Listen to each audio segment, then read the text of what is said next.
What is good, YouTube? It is Noobs playing Smash here, and today I will be taking you guys through a GameCube controller review for the game Super Smash Bros. Ultimate.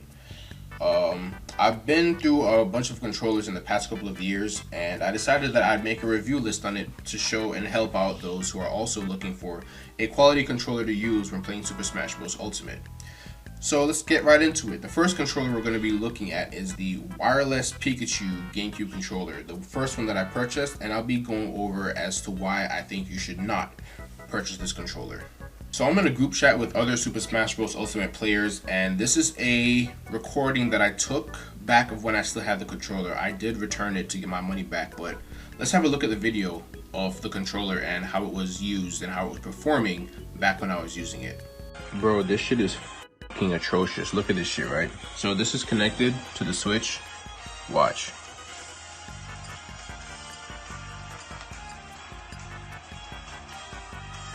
Like, are you shitting me? Now, as you just saw in the recording of the Pikachu GameCube controller, it was experiencing Joy-Con drift and it was drifting to the left.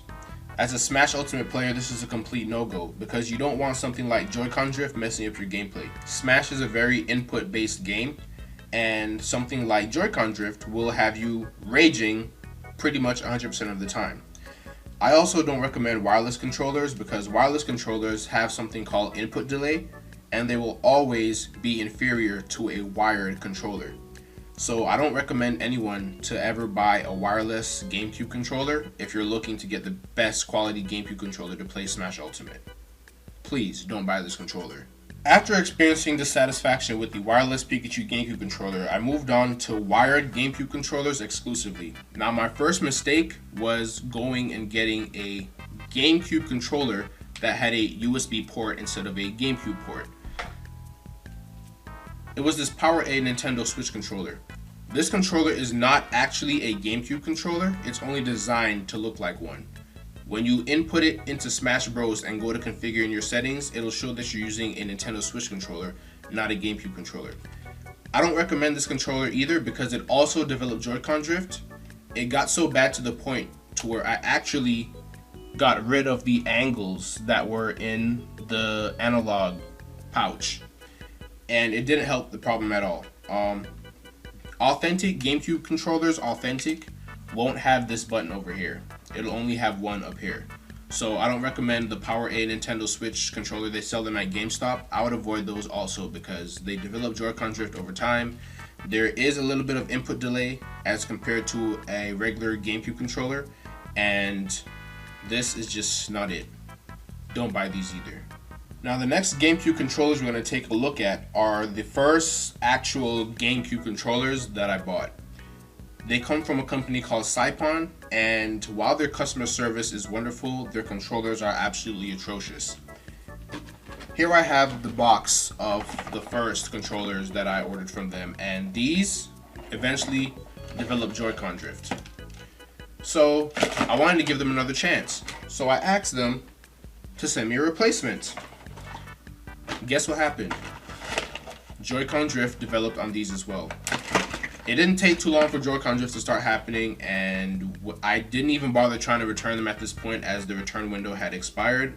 I just kept the controllers around to use them as parts if I ever got into custom modding to use the shell and stuff like that. I also ordered a pair of black ones from them a bit farther down the line just to give them another chance to see if I had perhaps received a bad batch of GameCube controllers. Those two also developed controller drift, Joy-Con drift. So I returned those and I'm done with Saipon. Don't order controllers from Saipon. They're cheap. These are about $11 each. You get what you pay for. And the controllers developed analog Joy-Con drift within 1 to 2 weeks. So don't buy these either. Now, after dealing with Saipon and all of their mediocre GameCube controllers, I decided to go back on Amazon and take another shot at another GameCube controller.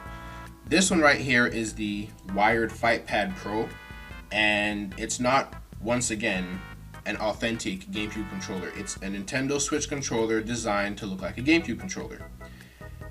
However, I saw the packaging and I thought, well, if they put that much effort into the packaging, maybe they put that much effort into the controller, and I couldn't have been more wrong.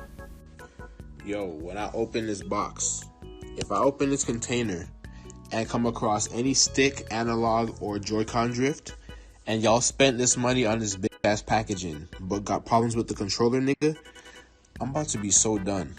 So after using this controller for about a week, I realized that there were two main issues.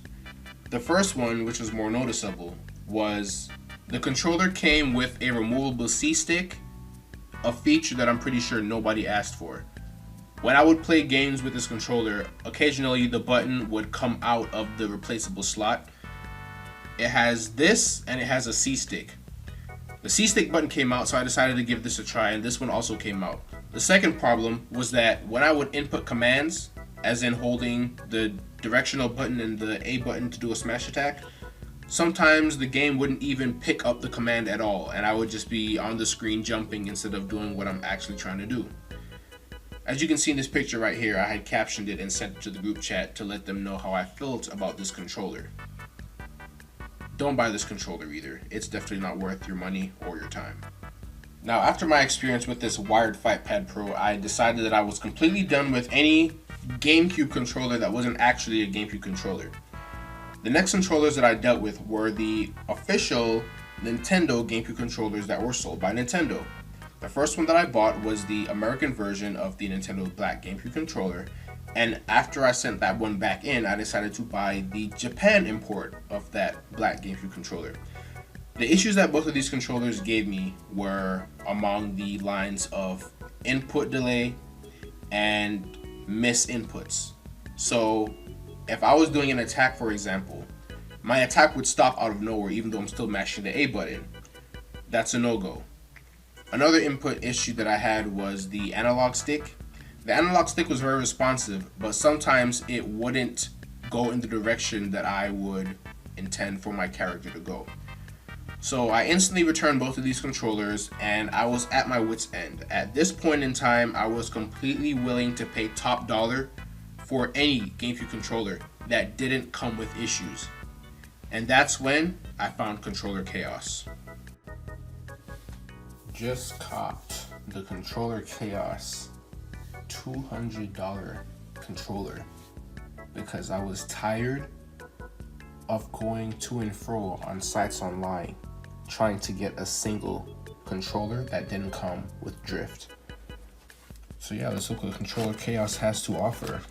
This took about a month to get here, so with the delivery time and the price, I'm really hoping that it's some fire.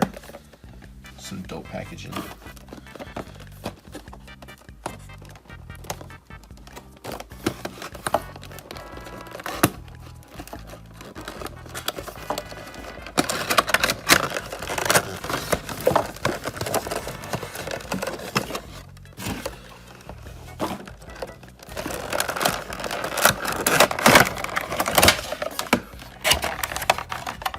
This is some heat. Yo, this is fire. This is insanely fire. Just holding it like this, the grip already feels amazing. This is it. And I hope it plays like it's it because I'm tired of other controllers flopping. Yo, this is hard. Even if it does flop, I probably won't send it back.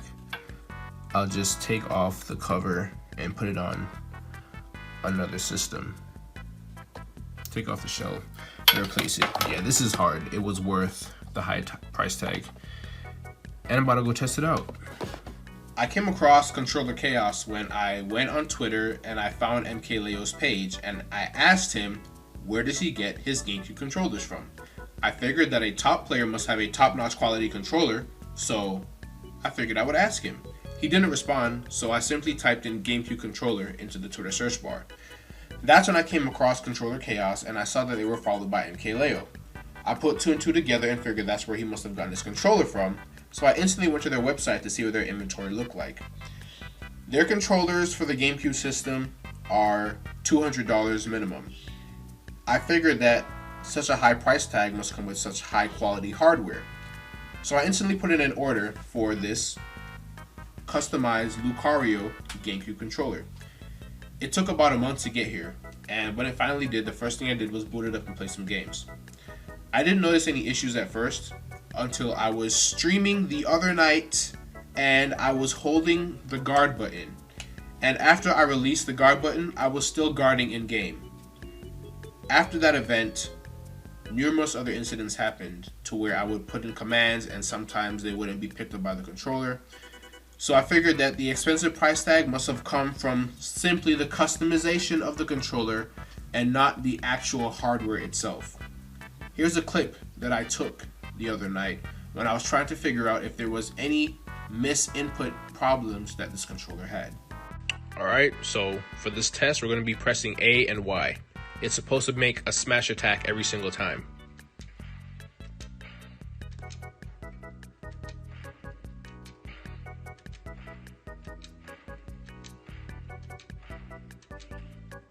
What the fuck? So as you just saw in the recording, with the mod active, you saw the inputs that I pressed on the controller and the effect that they had in game. Twice you saw a misinput happen, so I will be returning this controller. I do like the case a lot, I love the design, but $200, well it was really $189 for me, but I had a discount. $200 is too much to pay for a controller that has any kind of issues remotely close to this. So this has been a review of GameCube controllers I think you should not buy in 2022 by Noobs Playing Smash. If any of you guys have a GameCube controller that you have that works for you, please let me know in the comments below. I would be very interested in giving it a shot. Please like and subscribe, it helps the video and it helps other people come across this information to help save them money and time.